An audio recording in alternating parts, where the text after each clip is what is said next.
a little bit since that vote was taken. Annexations to occur in the city of Ukiah for any jurisdiction requires a tax sharing agreement to be in place, the property tax and realistically for sales tax. This area in my district, the urban services need to be provided to the urban areas, and that's the city of Ukiah is the best fit for that. So to do that, we need a tax sharing agreement so those can be accomplished. When we are continuing those discussions, and I believe a meeting is set up here shortly to continue on the new agreement. So thank you. Thank you. Supervisor Morrison.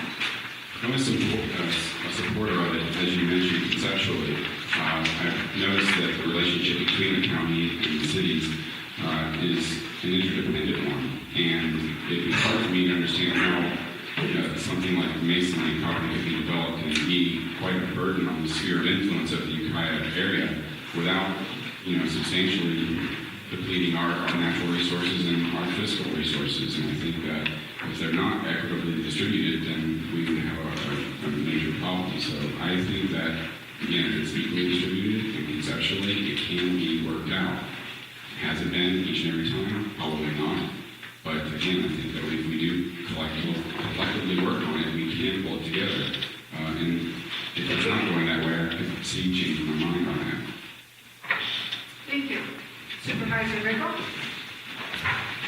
I support the conceptual idea of revenue sharing. I think one of the biggest issues with the proposed Mendocino Crossings development is the use of city services, whether it be fire, whether it be police, and how that is going to intertwine with the county services, whether that be the sheriff's department and others. Well, I'm sure all that's going to be worked out as with any other project that comes out and gives us an economic stimulus for this community. Again, we have in place processes and planning. What is being developed now in terms of the UVAP and the general plan will come out with another model of how to approach it. And I'm sure as we move forward, all these issues that have been talked about by all these individual supervisors will come to play. And I think that that's a positive thing for this county. Thank you. Supervisor Clifton. Beyond annexation, I am not convinced that there is a need for a tax sharing agreement. When it comes to the city annexing the county land, the state's revenue tax code specifies that agreement may be limited to just the property tax, but this leaves open the opportunity for the county to negotiate for sharing of sales tax and other taxes. When annexation is being pursued, the county can veto that, or it can make a recommendation to not accept it in a public forum and specify the facts of why it didn't. I have not seen a significant movement on the city's part to do annexations, and tax sharing negotiations will be necessary when the city does seek to annex.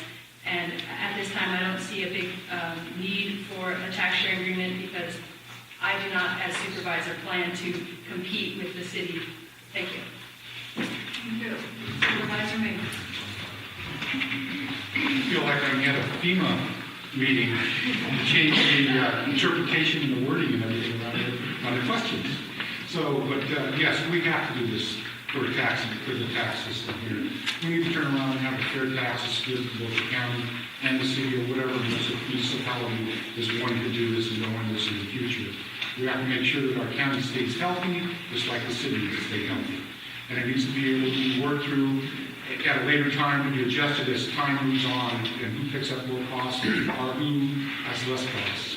And I saw the city's proposal and I read it, and I thought it was a good start, and I think it was a good start for the county, and not going to drag any more things into it, what Mr. Delbar said, Supervisor Delbar said, he's on target.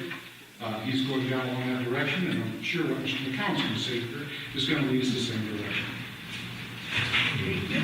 Supervisor McDowell. I strongly support a tax sharing agreement between the city and county that is fair to both jurisdictions. The proposal that is on the table would involve sharing of city revenue with the county. The proposed agreement was that all new revenue, whether it's from existing sources or new sources, would be shared equitably according to an agreed-upon formula. Other parts of the proposed agreement was that development should take place within the urbanized area first in order to prevent sprawl and protect ag land. Will Rogers once said, even if you're on the right track, you'll get run over if you just sit there. And that's where we've been for the last 30 years. The failure of the city and county to agree on tax sharing means there will be no annexation. That's why it hasn't happened. If we had that agreement, we could have regional planning and land use decisions to be made based on who will provide the services, where's the infrastructure coming from, what are the impacts to the community, how will they be mitigated. Let's work together. Thank you. Supervisor Mulhern.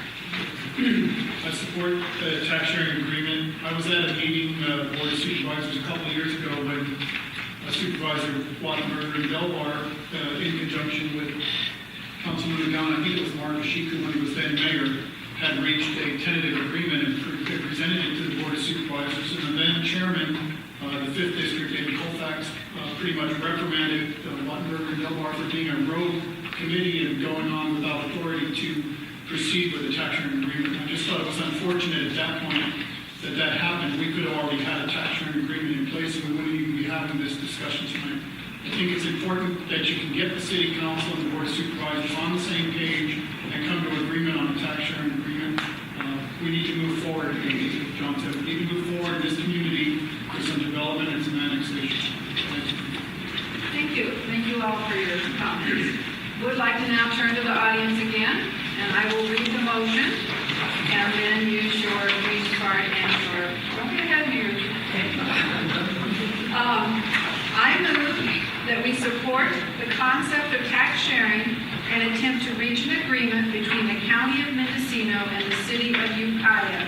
Yes means we want a tax sharing agreement, green. Red means no, let's not work that way.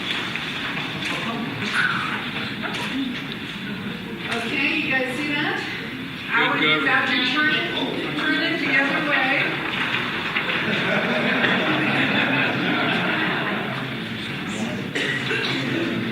Thank you all, and I think I heard Supervisor Smith say the devil's in the details, and I think that's probably the issue here. So I appreciate everybody's participation in that. At this point, we are done with using the cards. Somebody asked earlier if you could just hold up the card when you disagree with something or agree with it. So at this point, we're done with the official voting, or the mock official voting. So I am going to ask each of the supervisors to respond to the budget question, which I will read the information on. And each supervisor for the budget will have 3 minutes to respond. And in this particular case, I'm not necessarily just going to go around the room. So if you feel the need or readiness to speak, why don't you just give me a tip of your hand and we'll just go in whatever order you feel prepared to speak. So 3 minutes each, and here's the issue. Short issue.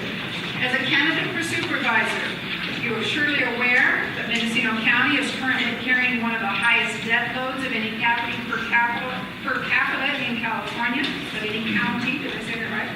So as a supervisor, how would you intend to balance the budget? What costs might you cut? What plans might you have for increasing revenues? And I will leave it open at that. I'd like to start. California, the governor has proposed cutting 10%. That's over $4 billion plus from education and other public service. I think the county's going to end up doing the same thing. A lot of our revenues come in from state funds, and I think